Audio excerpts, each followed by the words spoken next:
Assalamu alaikum, hello everyone, and welcome back to our day 6 of our sandwich making challenge.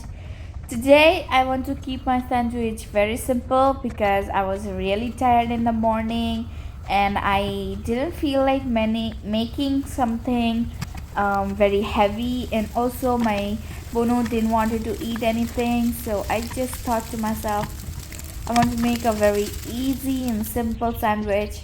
I just fried some scrambled eggs.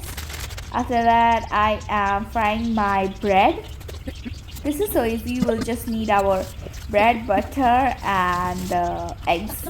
I just fried the eggs with butter, and also I fried the bread.